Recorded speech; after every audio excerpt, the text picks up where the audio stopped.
Audience বুঝেই যায় অশিক্ষিতর জায়গা হয়ে যাচ্ছে ইন্ডাস্ট্রিটা। এডুকেটেড পরিবার যেমন লাগে তেমনি এডুকেটেড আর্টিস্টও লাগবে। তো আপনি যদি এডুকেটেডই না হন, না দেশে রিপ্রেজেন্ট করতে পারবেন, মানুষ ধরে ফেলবে আপনি অশিক্ষিত।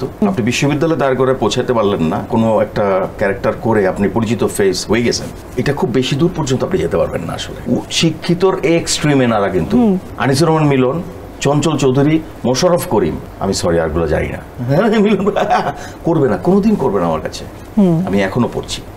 আপনারা যে সময় কাজ করেছেন সেই সময় বেশিরভাগ ক্ষেত্রে আমরা দেখেছি সমসাময়িক যারা কাজ করছে তারা হয়তো কিছু না কিছু হয়তো পড়াশোনা করেছে, পড়াশোনা করার পর চাকরি করেছে, তারপরে কাজে এসেছে। কেউ হয়তো চাকরির পাশাপাশি কাজ করেছে, কেউ বা হয়তো চাকরি ছেড়ে দিয়ে আপনার মতো ফুল টাইম দিয়েছে।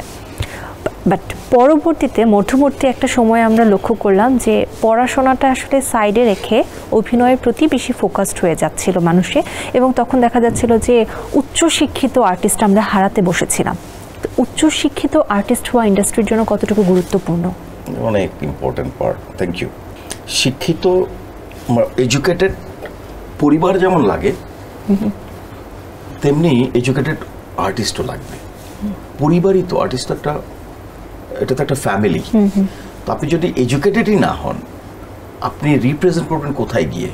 না দেশে রিপ্রেজেন্ট করতে পারবেন, মানুষ ধরে ফেলবে আপনি অশিক্ষিত, না আপনি দেশের বাইরে রিপ্রেজেন্ট করতে পারবেন। আপনার অ্যাটিটিউডে বোঝা যাবে যে আপনি পড়াশোনা করেন নাই। এটা খারাপ আমার দেশের জন্য।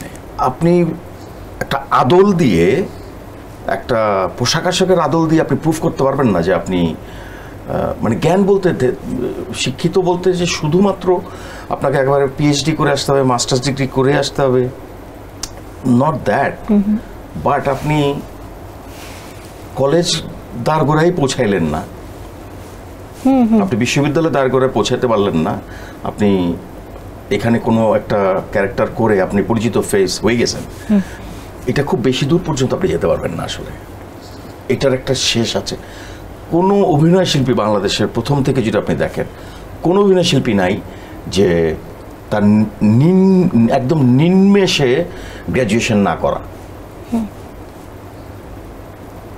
সবাই উপরে আসে, সবাই আসলে মাস্টার্স করা। ছোট্ট ভাই, নূর ভাই, ফরিদি ভাই, আফজাল ভাই, জাহিদ ভাই, তকির ভাই, শিক্ষিতর এক্সট্রিমে নারা কিন্তু। মাহফুজ আহমেদ, তুখোর শিক্ষার্থী থেকে পরবর্তীতে তুখোর অভিনয় শিল্পী। হ্যাঁ, আনিসুর রহমান মিলন, চঞ্চল চৌধুরী, মোশাররফ করিম, আমি সরি আরগুলো জানি না, আর কারণ আমি জানিও না যে তারা কি পাশ করছে। হয়তো তারা আমাদের চেয়ে বেশি পড়াশোনা করছে, কেউ কেউ করেনি। কিন্তু আমার খুব সুন্দর প্রশ্ন এটা।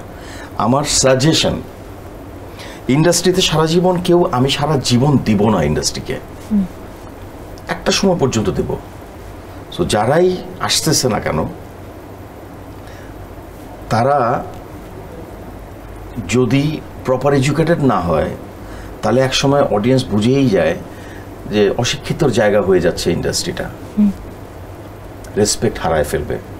আমরা শিক্ষিত মানুষকে রেসপেক্ট করি তো, সেই রেসপেক্টটা খুব ইম্পর্টেন্ট, সেই রেসপেক্টটা খুব জরুরি। আমাকে দেখে কোনো অডিয়েন্স হা হা করে হাসতে হাসতে আসে না,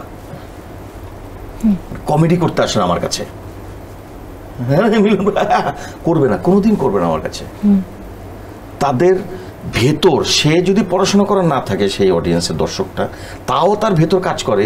মিলন ভাইয়ের কাছে গেলে খুবই অন্যভাবে কথা বলতে হবে, কমপক্ষে একটা লেয়ার আছে। রাইট। এটা কোত্থেকে আসে? এই বিষয়টা আসবেই হচ্ছে আপনার অ্যাপিয়ারেন্স কি, আপনি কি দিয়ে আসে ইন্ডাস্ট্রিতে, কি দেখিয়েছেন আপনাকে। আই হোপ ইউ আন্ডারস্ট্যান্ড আমি কি বলতে চাচ্ছি। আপনার ওই অ্যাপিয়ারেন্সে আপনাকে ওভাবে বলবে, ওভাবে আসবে। সো সেটা যদি না দেয়, তাহলে এই মানুষগুলো হারিয়ে যাবে, এমনিতেই ইন্ডাস্ট্রিও ধ্বংসের জায়গায় চলে যাবে।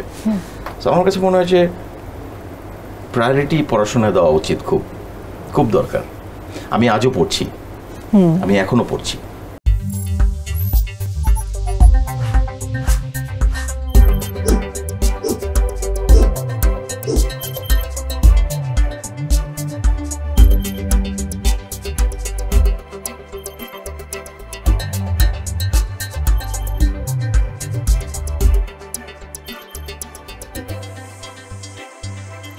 ধন্যবাদ।